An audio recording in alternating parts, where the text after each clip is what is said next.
They said the children were marching for God, but God never asked them to. Europe, the year 1212. A land soaked in the blood of Crusades. For over a century, kings and knights had crossed oceans to reclaim the Holy Land, leaving behind burned cities, broken faith, and unburied dreams.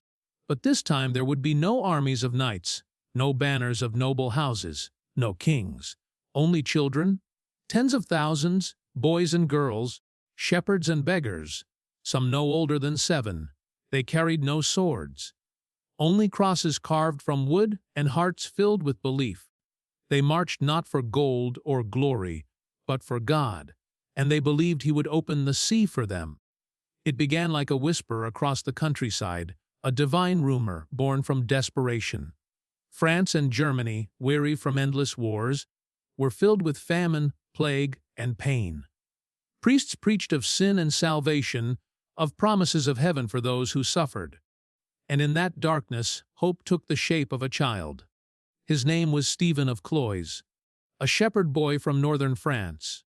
He claimed an angel had appeared to him, a messenger of Christ Himself, telling him to lead a crusade not of warriors, but of children, to reclaim the Holy Land, not through violence, but through faith. People laughed at first, but laughter fades when faith begins to burn. Stephen, with a wooden cross in his hands, began to preach in the villages of France, and wherever he went, children followed, first dozens, then hundreds, then thousands. They came barefoot, hungry, but unshaken. They sang hymns in the streets, chanting, Deus vult, God wills it. To them, it was not a march of madness, but of purity. Priests called it divine, lords called it foolish, but the crowds called it miraculous. Even the Pope's envoys, when they saw the endless line of children marching south, could not decide whether it was madness or a sign from heaven. By midsummer, Stephen's followers reached Saint Denis outside Paris. Chroniclers wrote that the roads were lined with families, weeping, praying, cheering their children as if they were saints marching to salvation. Fathers gave their sons bread and blessing. Mothers kissed their daughters goodbye, believing they were sending them to God's work.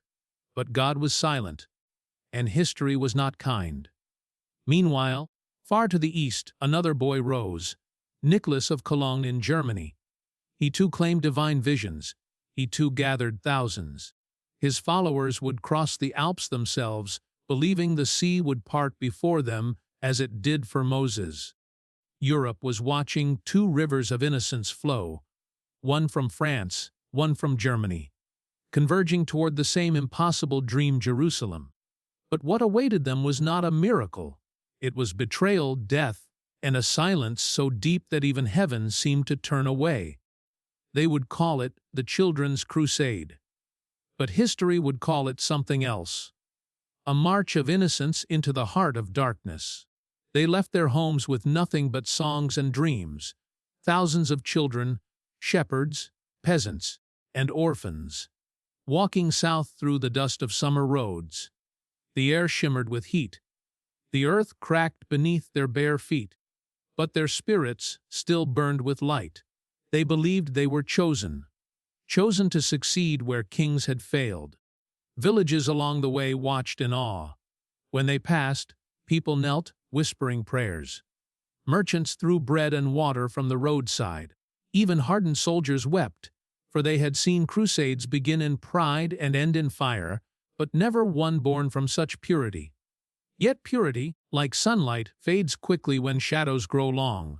Behind the hymns and hallelujahs, reality followed closely. Hunger, sickness, exhaustion. The roads from northern France were filled with bodies of those too weak to continue. Little hands that once clutched crosses now reached out for help that never came. Some turned back. Most did not, because they believed that to stop was to betray God Himself. Chroniclers tell us that Stephen of Cloyes, now surrounded by thousands, walked with unbroken faith. He preached that the sea, the vast, endless Mediterranean, would open before them. That God would guide them safely to Jerusalem, just as He had guided Moses through the Red Sea. His words were like fire in the hearts of the children. They marched further south, through Orléans, through Lyon, until at last they reached Marseille. The sea stretched before them, vast, blue, and silent. It did not move, no waters parted. No divine wind stirred. The children waited for days. They sang, they prayed, they cried. Some believed their faith was being tested. Others began to doubt. Still, Stephen promised, God will not abandon us. And then the miracle appeared. Two merchants approached the camp. They were tall, richly dressed, and spoke softly. Their names were Hugh the Iron and William of Poictiers.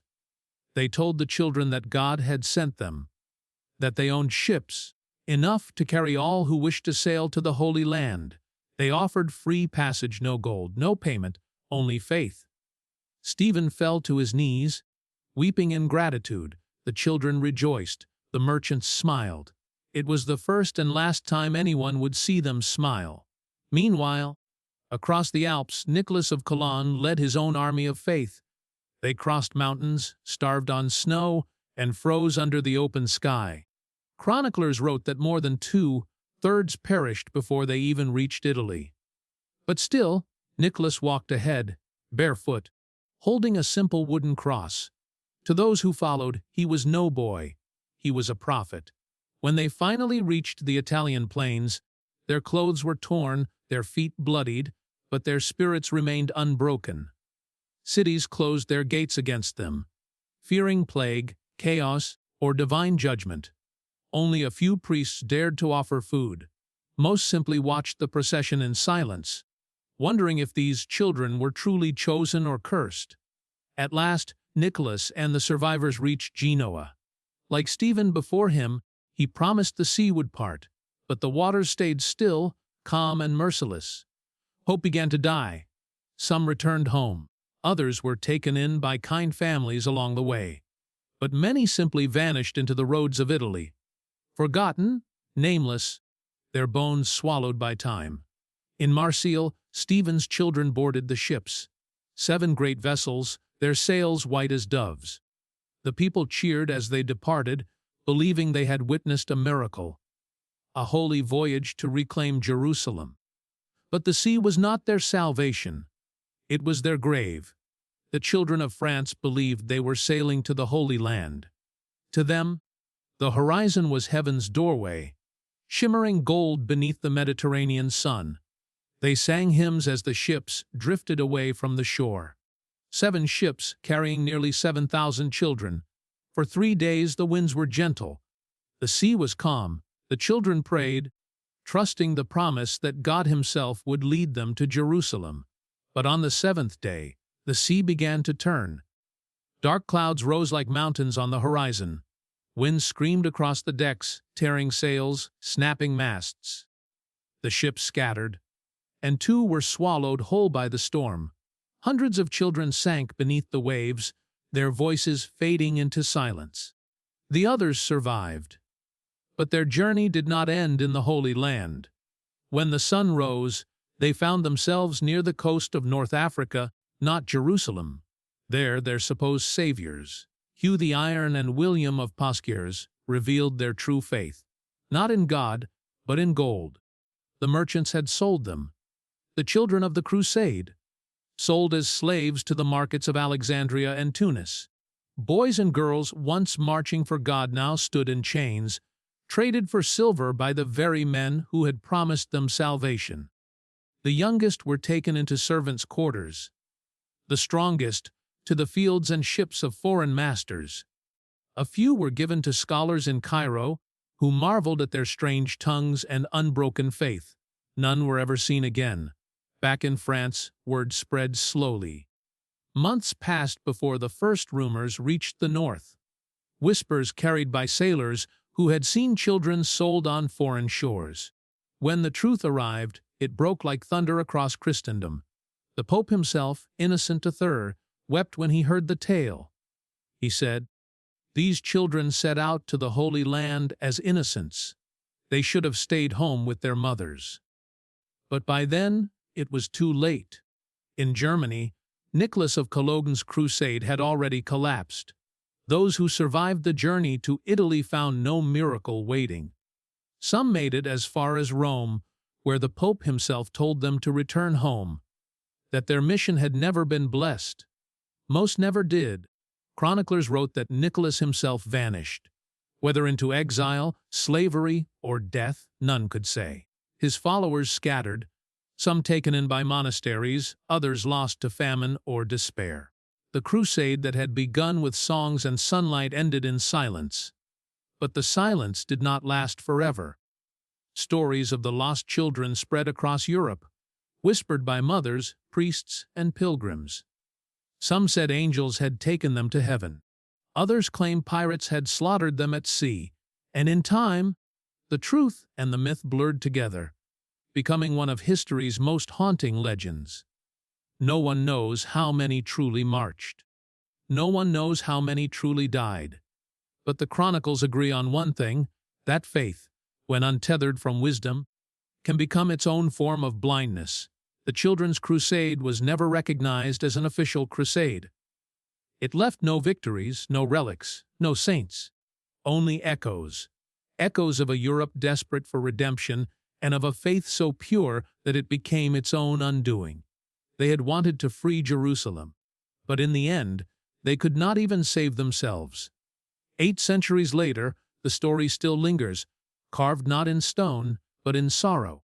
A reminder that sometimes the greatest tragedies in history are not born from hatred, but from innocence. They were not warriors.